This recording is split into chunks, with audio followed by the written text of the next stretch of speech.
You told us that there are miracles of the Quran. Yeah. Can you please just tell us one miracle of the Quran? I'm going to be generous here. I'm going to give you three. Yeah? Yeah, you have to be generous sometimes in life, you know.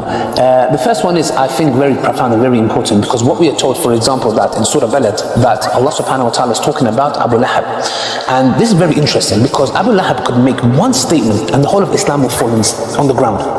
Allah says in the Quran about Abu Lahab and his wife that they are going to enter the fire, hellfire. They're going to die as disbelievers and enter the hellfire. Now, if you think about it, Abu Lahab, he had to do one thing and disprove Islam, because the Quran declares you're going to go hellfire, you and your wife, and you're going to die as a disbeliever. So the thing is this, they could have called, Abu Lahab could have said, hold on a second, Ashhadu an la ilaha illallah. There you go, your religion is false, because your religion says I'm going hellfire, your religion says I'm going to die as a disbeliever. I accept Islam. He didn't do it. He died as a disbeliever.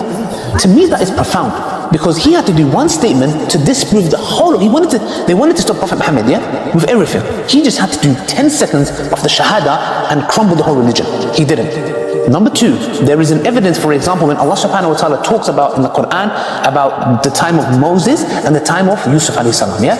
And Allah talks at the time of Yusuf alayhi salam, He calls the ruler a king. At the time of Moses, He calls him a pharaoh. But in the Bible, they call the time of Yusuf alayhi salam, and they call him a pharaoh. And at the time of Moses, they call him a pharaoh. This is historical error. Because when they deciphered the Rosetta Stone, it's a thing, to understand the Egyptian hieroglyphics, they found out that there was no pharaohs at the time of Joseph. This dynasty didn't exist. There was kings.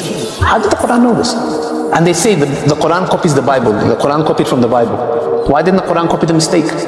And how did it know that at the time of Joseph, the ruler is a king? There's no pharaohs. How did they know that? That's number two. Number three, Allah subhanahu wa ta'ala says in Surah Rum, the Romans have been defeated. The historians say, the way the Romans got defeated by the Persians, it's impossible to think, let alone them coming back to win, for them to even exist. Allah subhanahu wa ta'ala says in the Quran, the Romans have been defeated, but they are going to win. That's a big statement. That's like saying you guys together, we're going to take over USA and we're going to beat Trump. It's crazy. It's a big gamble. And after 3 to 7 years or 3 to 9 years, the Romans come and defeat the Persians. These are historical problems. These are just some. There are hundreds. I'm giving you just three, and I can go on.